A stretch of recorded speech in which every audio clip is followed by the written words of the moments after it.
भगवत गीता में ऐसे 5 नियम बताए गए हैं जो सिर्फ जीवन नहीं, पूरी आर्थिक किस्मत बदल सकते हैं। अगर आज दुनिया के सबसे अमीर लोगों की सोच देखो तो उनके कई सिद्धांत हजारों साल पहले ही श्री कृष्ण बता चुके थे। लेकिन समस्या यह है, लोग गीता को सिर्फ एक धार्मिक पुस्तक समझते हैं, धन और सफलता का मार्ग नहीं। और शायद इसी वजह से बहुत लोग पूरी ज़िंदगी मेहनत करते रहते हैं, फिर भी कभी सच में आर्थिक रूप से आज़ाद नहीं बन पाते। आज बहुत लोगों की ज़िंदगी बाहर से नॉर्मल दिखती है, लेकिन अंदर से पूरी तरह बिखरी हुई होती है। देर रात तक फ़ोन चलाना, सुबह थक कर उठना, ना शरीर में ऊर्जा ना मन में शांति। फिर भी हर कोई सोचता है मेरी ज़िंदगी बदल क्यों नहीं रही। तब भगवत गीता का ये श्लोक गहरी बात बताता है। युक्तहार विहारस्य युक्त चेष्टस्य कर्मस्य युक्त स्वप्राबोधस्य योगो भवति दुःखः। श्री कृष्ण कहते हैं, जो व्यक्ति अपने खाने, सोने, काम और जीवन में संतुलन रखता है, वही धीरे धीरे अपने दुख और अशांति पर जीत पा लेता है। सच तो ये है, अक्सर इंसान की सबसे बड़ी समस्या पैसों की कमी नहीं होती, बल्कि बिखरी हुई आदतें होती है। क्योंकि जब जीवन में अनुशासन नहीं होता तो मौके सामने होते हुए भी इंसान उन्हें पकड़ नहीं पाता। लेकिन सिर्फ संतुलन और अनुशासन ही काफ़ी नहीं है, क्योंकि एक और चीज़ है जो हर इंसान को अंदर ही अंदर चला रही होती है, फल पाने की इच्छा। हर इंसान सफल बनना चाहता है, अच्छा पैसा, बेहतर ज़िंदगी और एक ऐसी पहचान जिसे दुनिया रिस्पेक्ट करे। लेकिन आज अधिकतर लोगों की सोच सिर्फ एक चीज़ पर टिक गई है, रिजल्ट कितनी जल्दी मिलेगा। अगर मेहनत का फल तुरंत ना दिखे तो लोग या तो रुक जाते हैं या अपना रास्ता बदल देते हैं। तब भगवत गीता का ये श्लोक एक बहुत गहरा सत्य बताता है। कर्मण्येवाधिकारस्ते माँ फुलेषु कदाचन माँ कर्म फल हेतुर्भुः ते सदोस्त कर्मण्य। श्री कृष्ण कहते हैं, तुम्हारा अधिकार सिर्फ कर्म पर है, फल पर नहीं। क्योंकि जो व्यक्ति हर वक्त सिर्फ रिजल्ट के बारे में सोचता रहता है, वह धीरे धीरे चिंता, डर और बेचैनी का शिकार बन जाता है।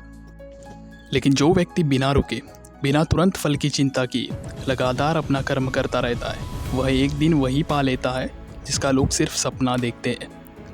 लेकिन सिर्फ कर्म करना ही काफ़ी नहीं होता, क्योंकि हर बार इंसान का सबसे बड़ा दुश्मन उसकी अपनी इच्छाएं बन जाती है। इंसान अक्सर सोचता है उसकी सबसे बड़ी समस्या बाहर की दुनिया है, लेकिन कई बार उसका असली दुश्मन उसके अंदर ही छुपा होता है। दूसरों से आगे निकलने की इच्छा, जल्दी अमीर बनने की भूख और हर बात पर गुस्सा। धीरे धीरे यह चीज़ें इंसान की सोच को कमज़ोर करने लगती है। तब भगवत गीता का ये श्लोक एक कड़वा लेकिन सच सत्य बताता है।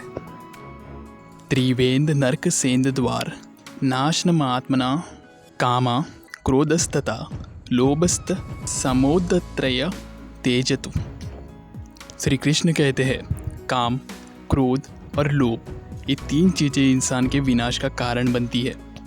क्योंकि जब फैसले शांति से नहीं बल्कि लालच और भावनाओं से लिए जाते हैं तो धीरे धीरे ध्यान भी चला जाता है और सुकून भी। और शायद इसीलिए बहुत लोग सब कुछ पाकर भी अंदर से खाली रह जाते हैं।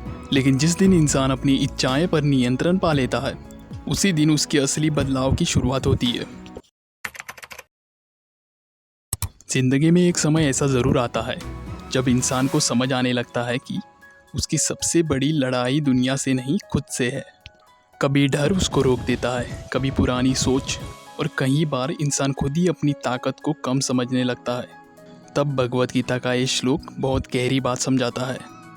उद्धरेदात्मनात्मना नात्मन मौसादयितु आत्मेव आत्मनो बंधुरात्मेव रिपुरात्मना।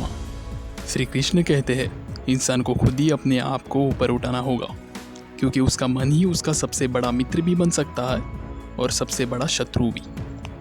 जब व्यक्ति अपनी सोच बदलना शुरू करता है, तब धीरे धीरे उसकी ज़िंदगी भी बदलना शुरू हो जाती है। क्योंकि हर बड़ा बदलाव पहले मन के अंदर ही जन्म लेता है, और जब मन पर नियंत्रण आ जाता है तब काम सिर्फ मेहनत नहीं रहता, वह एक कला बन जाता है।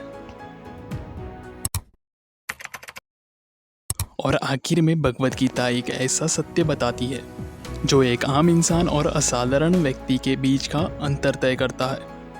योगा कर्मसु कौशल्यमो। श्री कृष्ण कहते हैं अपने कर्म को पूरी कला, पूरी लगन और पूरी कौशल्यता के साथ करना ही असली योग है।